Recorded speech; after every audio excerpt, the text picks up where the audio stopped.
Dear students, today we are going to discuss about the computer application in pharmacy. ये subject B pharma के second semester में लगता है और बहुत इंपॉर्टेंट सब्जेक्ट है क्योंकि आजकल आप सभी जानते हैं कि कंप्यूटर की नीड हर एक फील्ड के अंदर है. तो if you get good scores in a computer application in pharmacy that represents that you have a good knowledge of computers. So I think it's a good subject and easy subject to score highest marks. तो आप इसके अंदर काफ़ी अच्छे marks score कर सकते हैं if you do follow a strategy. अगर आप एक स्ट्रैटेजी से पूरे पेपर की प्रिपरेशन करते हैं तो definitely you will get a good marks. So एक स्ट्रैटेजी से प्रिपरेशन करना से क्या मीन्स है मेरा और कैसे आप इसमें हाईएस्ट स्कोर करेंगे, लेट्स डिस्कस अबाउट इट. अगर आप इसकी कंप्यूटर एप्लीकेशन इन फार्मेसी में हाईएस्ट मार्क्स को स्कोर करना चाहते हैं तो आई थिंक फर्स्टली आपको फर्स्ट यूनिट प्रिपेयर करनी चाहिए. Then you have to prepare the fifth module, then fourth module, then third module, then comes on the lastly on the second module. हमें ऐसा क्यों करना चाहिए? पहले फर्स्ट, फिर फिफ्थ, फिर फोर्थ मॉड्यूल, फिर थर्ड मॉड्यूल, फिर सेकंड मॉड्यूल, ऐसा क्यों? इस स्ट्रेटेजी को हम क्यों फॉलो कर रहे हैं, आइए डिस्कस करते हैं. जैसा कि you can all see that unit first is a number system. Unit first जो है आपका नंबर सिस्टम के अंदर है. इसके अंदर बेसिकली हमारे जो है नंबर सिस्टम होते हैं, डेसिमल नंबर सिस्टम होता है, बाइनरी नंबर सिस्टम होता है, ऑक्टल नंबर सिस्टम है और हेक्साडेसिमल नंबर सिस्टम है. तो एक तो ये आपके नंबर सिस्टम है जिनके आपस में कन्वर्जन्स हैं, यानी कि आपको डेसिमल से बाइनरी में कन्वर्जन आना चाहिए, बाइनरी से ऑक्टल में, ऑक्टल से हेक्सा के अंदर कन्वर्जन आना चाहिए. सेकेंडली आपको बाइनरी से डेसिमल में कन्वर्जन आना चाहिए, बाइनरी से ऑक्टल में कन्वर्जन आना चाहिए और बाइनरी से आपको हेक्साडेसिमल में कन्वर्जन आना चाहिए. और कन्वर्जन जो आपके कोर्स में है वो ऑक्टा से आपको डेसिमल में कन्वर्जन आना चाहिए, ऑक्टा से बाइनरी में कन्वर्जन आना चाहिए, ऑक्टा से हेक्साडेसिमल में कन्वर्जन आपको आना चाहिए. सिमिलरली आपको हेक्साडेसिमल से बाइनरी में डेसिमल में कन्वर्जन करना होता है, हेक्साडेसिमल से बाइनरी में कन्वर्जन करना होता है, देन हेक्साडेसिमल टू आपको ऑक्टेट में कन्वर्जन करना होता है. तो ये 4 कन्वर्जन सिस्टम है आपके कोर्स के अंदर है जो नंबर सिस्टम के अंदर आते हैं. तो बेसिकली फर्स्ट मॉड्यूल के अंदर आपको कन्वर्जन सिस्टम, नंबर कन्वर्जन्स जो है वो प्रिपरेशन करनी है आपको. सेकेंडली आपको क्या प्रिपेयर करना है आप ये देख सकते हैं.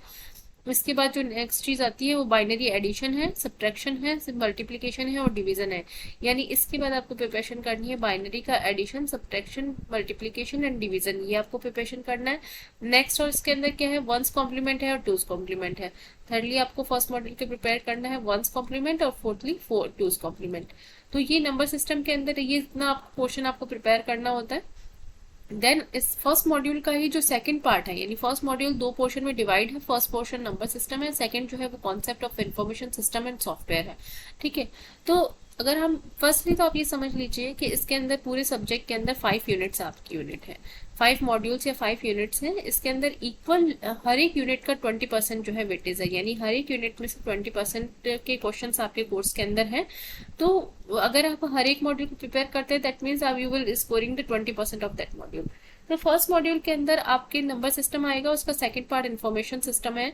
इन्फॉर्मेशन सिस्टम में अगर हम बेसिकली बात करें तो किसी सॉफ्टवेयर के रिलेटेड ये टर्मिनोलॉजीज हैं, कैसे हम की इन्फॉर्मेशन को गैदर कैसे किया जाता है, उसकी रिक्वायरमेंट कैसे ली जाती है, फिर फिजिबिलिटी है यानी जो रिक्वायरमेंट्स आपने दी है, फिर डेटा का फ्लो किस तरह से होगा सॉफ्टवेयर के अंदर. यानी अगर आपने कोई बाइनरी फार्मेसी से रिलेटेड कोई सॉफ्टवेयर है तो उसमें डेटा का फ्लो किस तरह से होता है, प्रोसेस स्पेसिफिकेशंस कैसे होते हैं, उनके आउटपुट इनपुट डिजाइन कैसे हैं, प्रोसेस लाइफ साइकिल क्या होती है, plan and management of project कैसे होता है. ऑल इन ऑल हम ये कह सकते हैं कि एक सॉफ्टवेयर के रेफरेंस में इंफॉर्मेशन का फ्लो या इंफॉर्मेशन सिस्टम जो है वो हम उसकी स्टडी जो होती है वो concept of information system and software के अंदर आती है, जो कि आपका सेकंड पोर्शन है और थ्योरेटिकल पोर्शन है. बेसिकली अगर आप लास्ट ईयर से कुछ पेपर्स को रिव्यू करेंगे तो आप देखेंगे कि नंबर सिस्टम एक ऐसा पार्ट है इसका फर्स्ट मॉड्यूल का जो मेजरली क्वेश्चन पेपर्स में आता है. यानी समहाउ आप स्किप कर सकते हैं अगर आपके पास टाइम कम है तो इन्फॉर्मेशन सिस्टम को, लेकिन आप नंबर सिस्टम को स्किप नहीं कर सकते क्योंकि इसमें से ऑब्जेक्टिव क्वेश्चंस भी आते हैं और सब्जेक्टिव क्वेश्चंस भी आते हैं और इसके स्कोरिंग ज्यादा होने के चांसेस भी है क्योंकि मैथमेटिकल पोर्शन होता है. अगर आपके कन्वर्जन सही होते हैं you will get a complete marks, full marks आपको उसके अंदर मिलते हैं. तो definitely it is quite easy to understand number system and quite easy to get good marks in number system. So मैं आपको यही कहूंगी कि इन दोनों पोर्शन में से अगर आपके पास टाइम कम है तो आप नंबर सिस्टम को बहुत अच्छे से प्रिपेयर करें जिससे आपके हाईएस्ट स्कोर होंगे. लेकिन उस केस में आपको नंबर सिस्टम एकदम अच्छे से प्रिपेयर होना चाहिए, यानी आपको सारे कन्वर्जन अच्छे से आना चाहिए. लिटिल बिट आप मैं चाहूंगी कि अगर आप इंफॉर्मेशन सिस्टम का भी थोड़ा बहुत थ्योरी देख लेते हैं तो it would be quite easy to cover all the questions in the question paper. So अगर हम बात करें तो इस तरह से आपको फर्स्ट मॉड्यूल प्रिपेयर करनी है, जिससे अगर आप नंबर सिस्टम भी कर लेते हैं तो आप 10 to 15% ऑफ इस मॉड्यूल का कवर कर ले जाएंगे। फिर हमें फर्स्ट मॉड्यूल के बाद प्रिपरेशन करनी है यूनिट नंबर 5 की। अब हमें यूनिट नंबर 5 आपका है computer as a data analysis in pre clinical development. यानी इस मॉड्यूल में आपका क्या आता है, इस मॉड्यूल में आपके 3 ही टॉपिक है, एक है सीडीएस है, एक है limbs and third one is teams. CDS आपका क्रोमोटोग्राफिक डेटा सिस्टम है, डेटा एनालिसिस सिस्टम है। लिम्स आपका जो है लेबोरेटरी इंफॉर्मेशन मैनेजमेंट सिस्टम है और टिम्स आपका टेक्स्ट इंफॉर्मेशन मैनेजमेंट सिस्टम है। इसके अंदर आप ये देखिए, ये आईएमएस सिस्टम है, इंफॉर्मेशन मैनेजमेंट सिस्टम है। अभी हमने डिस्कस किया था फर्स्ट मॉड्यूल के अंदर कि आपको इंफॉर्मेशन सिस्टम के बारे में कुछ ना कुछ पता होना चाहिए। तो अगर आप इंफॉर्मेशन सिस्टम का थोड़ा बहुत भी स्टडी फर्स्ट मॉड्यूल में कर लेते हैं तो that will be quite helpful as well as in the 5th module. अब 5th मॉड्यूल हम फर्स्ट मॉड्यूल के जस्ट बाद क्यों प्रिपेयर कर रहे हैं, इसका बेसिक रीजन क्या है कि बेसिकली ये यूनिट भी 20% को वेटेज करती है और 20% वेटेज के अंदर इस मॉड्यूल के अंदर आपके सिलेबस में 3 ही टॉपिक लिखे हैं, यानी 3 ही पॉइंट आपको प्रिपेयर करने हैं, सीडीएस, लिम्स और टिम्स। अगर 3 आप प्रिपेयर करते हैं इसमें से कोई भी 2 आपके जरूर आएंगे। यूजुअली लिम्स जरूर आता ही है क्योंकि ये थोड़ा सा फार्मेसी से ज्यादा रिलेटेड है, इजी है। तो अगर लास्ट ईयर क्वेश्चन पेपर्स में लिम्स आया होता है तो नहीं आता है, अदरवाइज मोस्ट प्रोबेबली चांसेस हैं कि लिम्स आता है और लिम्स बहुत ज्यादा इजी है प्रिपरेशन करना। ठीक है, लिम्स अगर मैं थोड़ा बहुत इंट्रो दूं तो बेसिकली ये क्रोमोटोग्राफिक मेथड होता है जिसके थ्रू हम एक मिक्सचर में से उसके कंपोनेंट को सेपरेट करते हैं।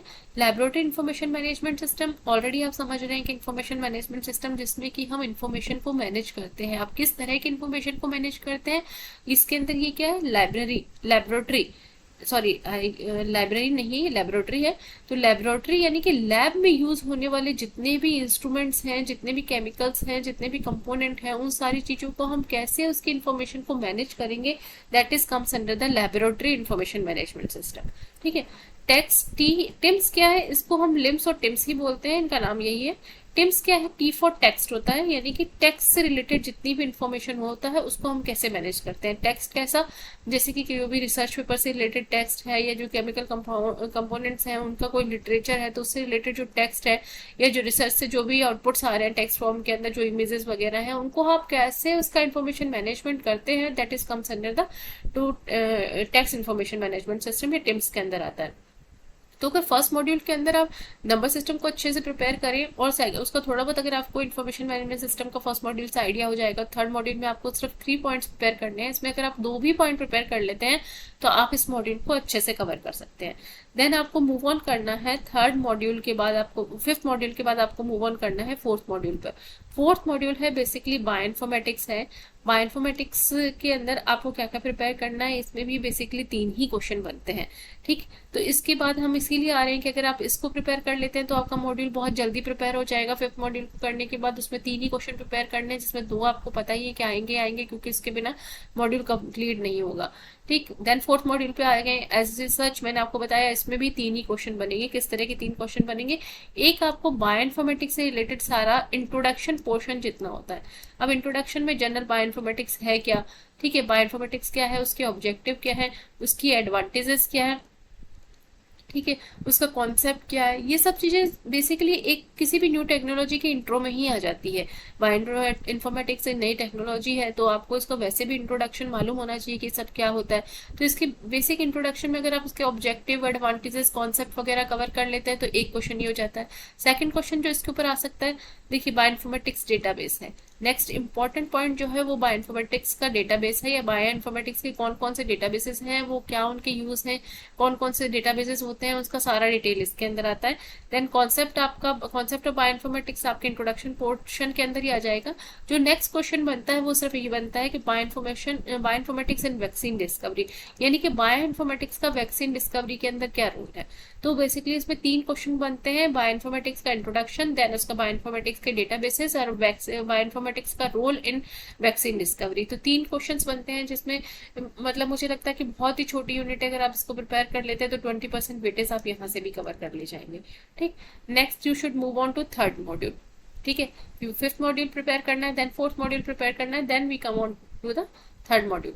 थर्ड मॉड्यूल थ्योरेटिकल पोर्शन है completely, that is application of computers in pharmacy, यानी कि फार्मेसी के अंदर कंप्यूटर का क्या रोल है, ये थ्योरेटिकल पोर्शन है लेकिन बहुत ही इजी है। जो फार्मेसी के स्टूडेंट्स होते हैं उनको बेसिक नॉलेज होता है फार्मेसी रिलेटेड सभी चीज़ों का, उसके अंदर हम कंप्यूटर को कैसे इन्बिल्ड करते हैं, कहाँ पर उसका यूजेस है, बस आपको ये बताना है। Once you will go through the only the theoretical portion of all the third module, you can easily write about it. ठीक है, जैसे फर्स्ट पॉइंट है drug information storage and retrieval, यानी कि ड्रग्स जो है उन जितनी भी मेडिसिन है उनका हम इन्फॉर्मेशन का स्टोरेज कैसे कर सकते हैं, डेटाबेस में उसका रिट्रीवल कैसे होगा। फार्माकोकाइनेटिक्स एक टर्मिनोलॉजी है जिसके ऊपर शॉर्ट नोट्स आ सकते हैं कि ये क्या होता है। Mathematical model and drug designing के अंदर थोड़ा सा टिपिकल है, लेकिन अगर आप इसको थोड़ा शॉर्ट नोट की फॉर्म में प्रिपेयर कर सकें तो आपको ये क्वेश्चन स्किप नहीं करना पड़ेगा। यूजुअली 50% ये क्वेश्चन आता भी नहीं है, लेकिन अगर आता है, अगर आप इसका एक शॉर्ट नोट प्रिपेयर कर लें कि मैथमेटिकल मॉडल किसने दिया था, उसके क्या यूजेस हैं और इसके अंदर क्या फॉर्मूला यूज होता है और उसके एब्रिवेशंस का फुल फॉर्म क्या होता है, then you can also attempt this question. Then अगर हॉस्पिटल और क्लिनिकल फार्मेसी की बात करें तो यानी कि हॉस्पिटल और क्लिनिकल फार्मेसी क्या चीज है, कैसे उसमें फार्मेसी यूज होती है। नेक्स्ट है electronic prescription and discharge system. हम सभी लोग अवेयर हैं आजकल, सभी जो जितने भी हॉस्पिटल्स हैं, मॉडर्न हॉस्पिटल्स हैं, अपोलो की बात कर ले या वेदांता की बात कर ले, ये जितने मैक्स हॉस्पिटल हैं, जितने बड़े हॉस्पिटल की बात कर ले, सभी जगह ही इलेक्ट्रॉनिक प्रिस्क्रिप्शन जनरेट हो रहे हैं। सारा डिस्चार्ज सिस्टम भी जो है वो इलेक्ट्रॉनिकली हो रहा है। बारकोड मेडिसिन आइडेंटिफिकेशन से जितनी मेडिसिन है उसका अपना एक बारकोड होता है, उसका डिस्पेंसिंग सिस्टम भी ऑटोमेटिक होता है। देन मोबाइल टेक्नोलॉजी और adherence monitoring of the diagnose system, यानी कि डायग्नोस सिस्टम में मोबाइल टेक्नोलॉजी का क्या यूज है, लैब डायग्नोसिस सिस्टम क्या होता है, पेशेंट मॉनिटरिंग सिस्टम्स क्या है, फार्मा के इंफॉर्मेशन मैनेजमेंट सिस्टम क्या है, यानी कि कैसे कौन कौन से इंफॉर्मेशन सिस्टम्स हैं जिनके थ्रू हम फार्मा को मेंटेन करते हैं, कि किस स्टफ को मेंटेन करते हैं। तो ये सारा थ्योरेटिकल पोर्शन है जो कि इजिली फार्मेसी के स्टूडेंट्स मुझे लगता है कवर कर सकते हैं, इसलिए हमें फोर्थ मॉड्यूल के बाद थर्ड मॉड्यूल पर आना चाहिए। लास्टली हमें थर्ड मॉड्यूल से हम मूव करेंगे सेकंड मॉड्यूल की तरफ। हम बात करते हैं कि सेकंड मॉड्यूल क्या है। Second module basically web technologies हैं जिसके अंदर प्रोग्रामिंग लैंग्वेजेस आती है। प्रोग्रामिंग लैंग्वेजेस बहुत ईजी है, इसके अंदर HTML आता है और XML है और CSS है। इस मॉड्यूल को हम लास्ट में प्रिपेयर क्यों कर रहे हैं कि basically computer application in pharmacy subject के अंदर जो प्रैक्टिकल्स के जो क्वेश्चंस हैं, वो प्रैक्टिकल क्वेश्चंस में आप इन्हीं तीनों प्रोग्रामिंग लैंग्वेजेस का यूज करते हुए उन क्वेश्चंस को कंप्लीट करते हैं। तो बेसिकली इस मॉड्यूल की जो आपकी प्रिपरेशन है वो प्रैक्टिकल पेपर में आपके साथ साथ प्रिपेयर होती जाती है। जब थ्योरी में आप ये चारों मॉड्यूल प्रिपेयर कर रहे होते हैं तो बेसिकली साथ साथ में हमेशा हमारे प्रैक्टिकल्स जो होते हैं वो साइमल्टेनियसली थ्योरी के साथ रन करते हैं। तो प्रैक्टिकल्स के अंदर आपके HTML और CSS का इंट्रो है, उससे रिलेटेड अगर आप वेब पेजेस बनाएंगे तो आपको उसकी नॉलेज हो जाएगी। तो कहने का मतलब ये है कि ये पोर्शन आपका साथ साथ में अपने यहाँ भी थ्योरी उसमें प्रैक्टिकल में कवर हो रहा है। ठीक है, उसी को आपको थोड़ा बहुत थ्योरी के हिसाब से उसको प्रिपेयर कर लेना है। देन इसके अंदर जो सेकंड इंपॉर्टेंट थिंग है वो है MySQL या MS एक्सेस, ये डेटाबेसेस हैं। डेटाबेस का इंट्रोडक्शन आपके कोर्स के अंदर है। कौन कौन से डेटाबेसेस है, MySQL है, MS एक्सेस है, इसका इंट्रोडक्शन आपके कोर्स के अंदर है। MS एक्सेस के थ्रू डेटाबेस डिजाइनिंग भी आपके प्रैक्टिकल के अंदर है, तो ये पोर्शन भी आपका वहां से कवर हो जाएगा। देन थ्योरेटिकल अगर दो तीन छोटे मोटे शॉर्ट नोट्स की बात करें तो वेब सर्वर्स का थोड़ा बहुत नॉलेज होना चाहिए, सर्वर प्रोडक्ट्स क्या हैं, ये बहुत छोटे छोटे क्वेश्चन हैं जिसके अंदर ये आ सकता है। और फार्मेसी ड्रग डेटाबेसेस कौन से हैं, ये एक थ्योरेटिकल पोर्शन है, इंपॉर्टेंट भी है, आपको पता होना चाहिए कि फार्मेसी के ड्रग डेटाबेस कौन कौन से हैं। तो इस तरह से आपका जो है सेकेंड मॉड्यूल कंप्लीट हो जाएगा। तो ऑल इन ऑल मुझे ऐसा लगता है कि इस सब्जेक्ट के अंदर अगर हम इस स्ट्रेटेजी से अगर प्रिपरेशन करें कि हम सबसे पहले जो है वो फर्स्ट मॉड्यूल को प्रिपेयर करें, देन फर्स्ट मॉड्यूल के अंदर नंबर सिस्टम अच्छे से करें, फिर आप फिफ्थ मॉड्यूल पर जाएं जिसके अंदर सीडीएस लिस्टिम्स हैं, उसके 3 पॉइंट्स अच्छे से प्रिपेयर करें। फिर बायोइन्फॉर्मेटिक्स का इंट्रो आप देख लें, थर्ड पोर्शन पूरा ही थ्योरेटिकल पोर्शन है, थर्ड मॉड्यूल उसका प्रिपरेशन करें और सेकंड मॉड्यूल आपका जो होगा वो प्रैक्टिकल में कवर हो जाएगा। इस स्ट्रेटेजी के साथ अगर आप उस पूरे पेपर की प्रिपरेशन करते हैं तो I think you will definitely get a good score. और मैंने अपने आगे के सारे वीडियोस में डिटेल इनके ऊपर पूरे मॉड्यूल्स के ऊपर वीडियोस बनाए हैं, अगर आप कोई हेल्प चाहते हैं तो उसको रेफर कर सकते हैं।